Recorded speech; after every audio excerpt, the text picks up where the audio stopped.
네, 안녕하십니까. 2차전지 산업 발표를 맡은 기업평가본부 신호용 책임연구원입니다. 우호적 통상환경 변화 불구, 실적 개선 어려운 2차전지 산업이라는 주제로 발표를 진행하도록 하겠습니다. 발표는 이와 같은 순서로 진행할 예정입니다. 먼저 최근 급변하고 있는 통상환경 변화와 그 영향에 대해 살펴보도록 하겠습니다. 배터리 관련 통상환경 변화의 배경에는 중국의 공급 과잉이 있습니다.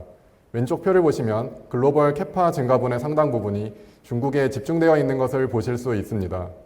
중국은 자체 생산 능력을 크게 상회하는 캐파를 갖추고 있으며 잉여 캐파를 수출로 대응하고 있습니다. 추가적인 캐파 확보도 계속되고 있어 중국의 공급 과잉 상황이 지속될 것으로 전망됩니다. 유럽과 미국은 고율 관세를 통해 중국으로부터 공급망을 분리하려는 움직임을 보이고 있습니다. 미국은 중국산 전기차에 대한 관세율을 100%를 상회하는 수준으로 높였고 배터리도 45%까지 상향하였습니다. 유럽도 최대 45%에 달하는 관세를 부과하고 있습니다. 미국은 OBBBA 법안에서 AMPC 세액공제 조건으로 중국산 원자재 도입 비중을 제한하는 규정을 추가하였습니다. 다만 중국이 배터리 밸류체인을 장악하고 있어 분리 과정에서 상당한 비용과 시간이 소요될 것으로 예상됩니다. 미국이 공급망 분리를 위해 중국산에 고율 관세를 부과하고 보조금 지급 대상에서 중국산 사용을 제한하는 것은 비중국산 프리미엄을 높이는 요소입니다. 이 과정에서 한국 기업들이 중국산을 대체해가며 수혜를 입을 것으로 예상됩니다. 또한 한국 기업들은 AMPC 보조금 수혜를 받을 수 있는 미국에 추가적인 생산 캐파 확보를 진행하고 있습니다. 신규 설비 가동에 따른 보조금 수혜 규모도 증가할 것으로 예상되고 있습니다. 다음으로 기업 간 경쟁력 비교를 통해 이런 통상환경 변화에 따른 영향을 살펴보도록 하겠습니다. 배터리 셀과 양극재 판매 점유율을 도식화하였습니다. 붉은색 계열이 중국계, 푸른색이 한국계, 노란색이 일본계입니다. 보조금 폐지 및 축소로 소비자의 가격 민감도가 높아지자 중국산 저가 배터리에 대한 선호도가 높아졌습니다. 이에 따라 중국 기업과 한국 기업의 경쟁이 심화되고 있습니다. 일본 기업 중에는 파나소닉과 스미모토 등이 있지만 자국 완성차 기업과의 협업 비중이 상대적으로 높고 해외 사업 확장에도 보수적인 관점을 취하고 있습니다. 이를 고려할 때 한국 기업의 주요 위협 요인은 중국 기업과의 경쟁으로 보실 수 있습니다. 우선 중국 기업들의 강점에 대해 살펴보도록 하겠습니다. 중국 기업들이 점유율을 늘릴 수 있었던 이유로 원가 경쟁력이 있습니다. 중국 기업들은 저렴한 노동력, 전기료, 높은 공급망 통합도를 바탕으로 타 지역 대비 30에서 40%가량 낮은 제조 원가를 보이고 있습니다. 이를 기반으로 우측 표에서 보실 수 있듯이 한국 기업들 대비 우수한 영업 수익성을 최근까지 계속 보이고 있습니다. 중국 기업들은 제품 포트폴리오에서도 우위를 점하고 있습니다. 중국 내수 EV 시장은 LFP 배터리를 기반으로 성장하고 있으며 중국에서 2024년에 판매된 EV 중 75%가 LFP 배터리를 채용했습니다. 중국 기업은 이 과정에서 LFP 양산 능력을 제고시킬 수 있었으며 이를 활용해 해외 시장에도 적극적으로 진출하고 있습니다.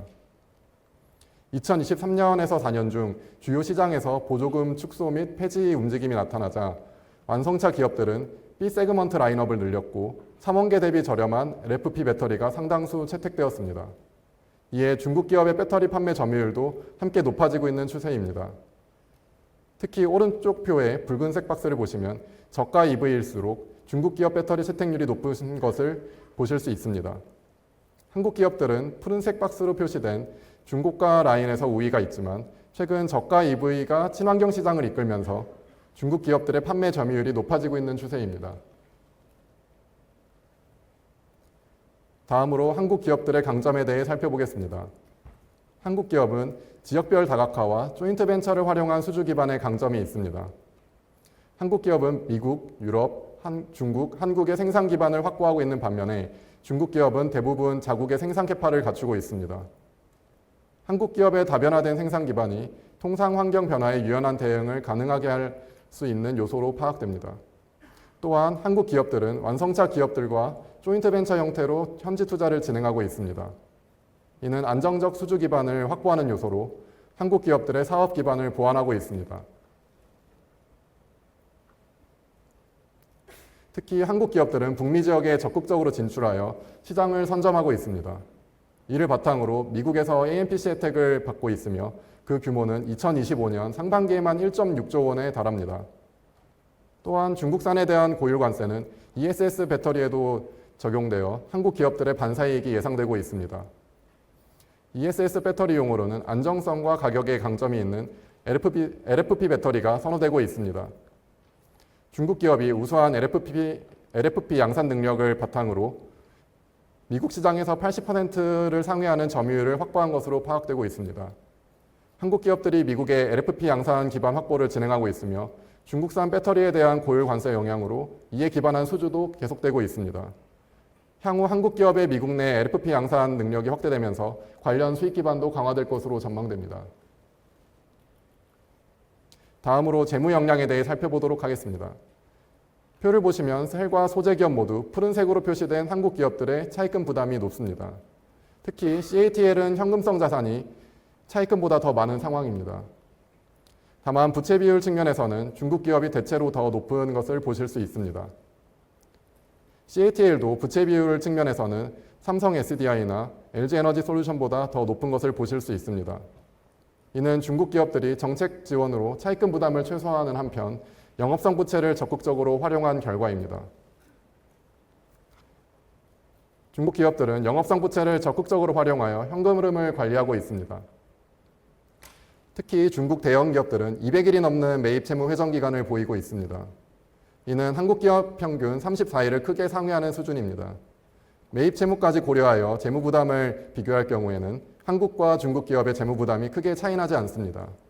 중국에서 중소기업에 대한 매입 채무 결제 기한을 60일로 조정하는 법안이 2025년 6월부터 시행되고 있어 중국 기업들의 채무 부담이 늘어날 가능성도 존재합니다. 앞서 말씀드린 한국과 중국 사업의 재무 역량 비교를 정리하겠습니다. 사업 역량은 한국 기업이 다각화된 해외 생산 기반의 강점이 있으며 중국 기업은 우수한 원가 경쟁력과 제품 포트폴리오의 우위가 있습니다.